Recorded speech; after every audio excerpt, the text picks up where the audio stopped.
Bismillahirrahmanirrahim. Assalamualaikum warahmatullahi wabarakatuh. Yang terhormat dosen pengampu telaah buku teks dan kurikulum, Dr. Insinyur Abdul Aziz, dan teman-teman sekalian yang berbahagia. Pertama-tama, marilah kita panjatkan puji dan syukur atas kehadirat Allah Subhanahu wa Ta'ala yang telah memberikan kita beribu-ribu nikmat, terutama nikmat jasmani dan rohani, sehingga kita masih dapat menyimak video ini. Salawat dan salam tak lupa kita curahkan kepada junjungan Nabi besar kita, Nabi Allah Muhammad SAW. Baik teman-teman, saya perwakilan dari kelompok 10 sebagai moderator atas nama Aurel Natasha. Adapun teman-teman saya yakni Rani Dianingsi dan Muhammad Ilham Ismail. Nah, kami akan membawakan materi berjudul Telaah Buku Teks Bahasa Indonesia pada jenjang SMP dan MTS. Nah, untuk mengefisienkan waktu, mari kita menyimak video pertama dari pemateri pertama, yakni Saudari Rani Dianingsi. Kepadanya saya silahkan. Baik, saya akan menjelaskan tentang kelayakan isi buku teks Bahasa Indonesia Sekolah SMP atau MTS. Terbagi 3. Yang pertama, ada materi sesuai dengan SK dan KD, yang artinya setiap isi buku teks harus sejalan dengan standar kompetensi dan kompetensi dasar yang ditetapkan dalam kurikulum. Hal ini memastikan bahwa materi yang disampaikan relevan dengan tujuan pembelajaran dan capaian kompetensi yang diharapkan dari siswa. Dengan demikian, siswa belajar sesuai dengan standar yang ditetapkan oleh pemerintah atau lembaga pendidikan. Yang kedua, akurat dalam konsep, prinsip, dan contoh.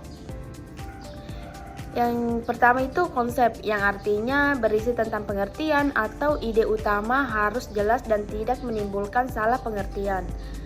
Prinsip atau aturan kaidah yang dijelaskan harus konsisten dan tidak menimbulkan multitafsir.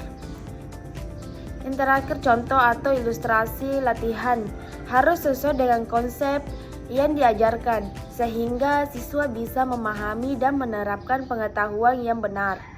Akurasi ini penting agar siswa tidak mengalami miskonsepsi atau kebingungan dalam belajar.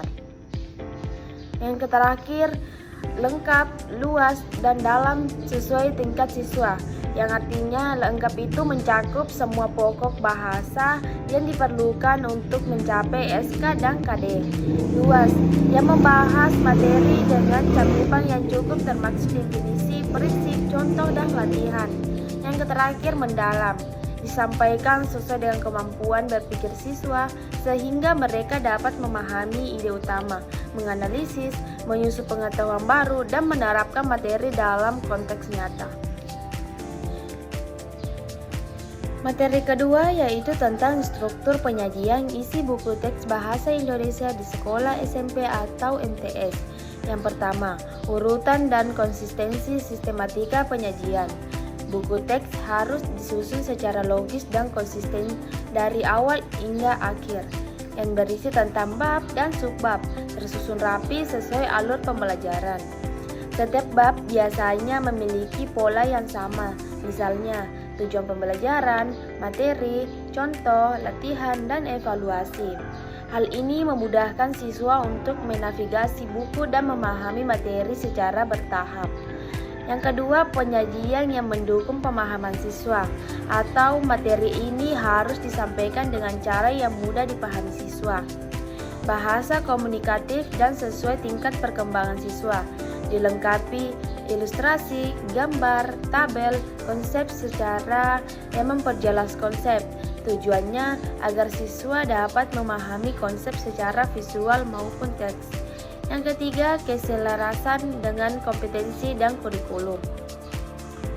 Struktur buku harus selaras dengan kompetensi inti dan kompetensi dasar. Materi disusun agar mendukung pencapaian tujuan pembelajaran yang ditetapkan kurikulum. Mencakup pembagian pendahuluan atau tujuan, pengembangan materi seperti konsep dan latihan, serta evaluasi atau refleksi. Ini memastikan proses belajar mengajar sistematis dan terarah. Yang terakhir, desain dan tata letak yang efisien, atau buku harus mudah dibaca dan menarik secara visual. Tata letak rapi seperti judul, subjudul, paragraf, ilustrasi tertata dengan baik. Yang terakhir itu seperti tipografi yang jelas, ukuran dan jelas huruf, mudah dipahami, tidak terlalu dekoratif. Ilustrasi relevan dan mendukung materi, bukan sekedar hiasan. Baik, itu saja, saya kembalikan ke moderator. Nah, itulah tadi materi yang telah dipaparkan oleh pemateri pertama, yakni Saudari Rani Genisi, yang telah membahas materi mengenai penilaian kelayakan isi buku teks bahasa Indonesia pada jenjang SMP dan MTS, dan juga struktur penyajian buku teks bahasa Indonesia pada jenjang SMP dan MTS. Nah, untuk materi selanjutnya akan dipaparkan oleh pemateri kedua, yakni Saudara Muhammad Ilham Ismail. Kepadanya saya silahkan.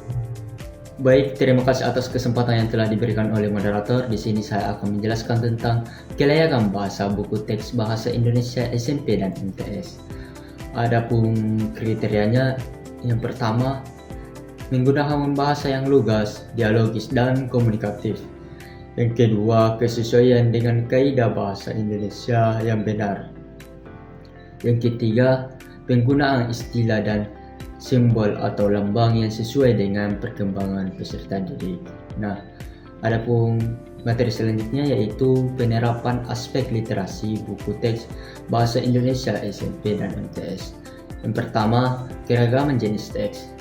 Buku teks bahasa Indonesia memuat berbagai jenis teks seperti teks laporan hasil observasi, eksposisi, iklan, teks ulasan, pidato, dan puisi. Keragaman ini bertujuan agar siswa terbiasa memahami struktur, ciri kebahasaan, dan fungsi sosial berbagai teks. Yang kedua, kegiatan literasi terintegritas. Setiap bab dalam buku teks dirancang dan dengan kegiatan membaca, menulis, berbicara, dan menyimak secara terpadu. Misalnya, setelah membaca teks, siswa diminta menemukan gagasan utama, mendiskusikan isi bacaan, dan kemudian menulis tanggapan atau laporan berdasarkan hasil pemahamannya. Yang ketiga, penguatan literasi kritis dan digital. Buku teks juga mengembangkan literasi kritis dengan mengajak siswa menilai informasi, membedakan fakta dan opini, serta memahami keandalan sumber bacaan. Nah, yang keempat, pengaitan dengan profil pelajar Pancasila.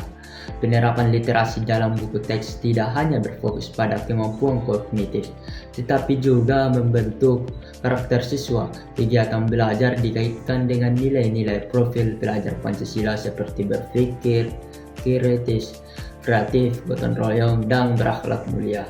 Nah, adapun yang kelima, pendekatan konseptual dan reflektif. Materi dalam buku disusun secara kontekstual dengan mengaitkan tema pembelajaran pada kehidupan sehari-hari siswa. Beberapa bab juga menampilkan kegiatan reflektif seperti jurnal membaca dan refleksi diri yang mendorong siswa menulis pengalaman dan pemahaman mereka setelah membaca suatu teks. Nah, yang keenam itu peran buku teks dalam penguatan budaya literasi.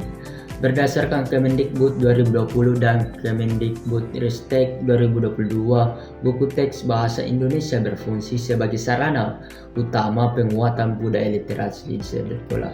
Baik, itulah penjelasan dari saya kembalikan ke moderator.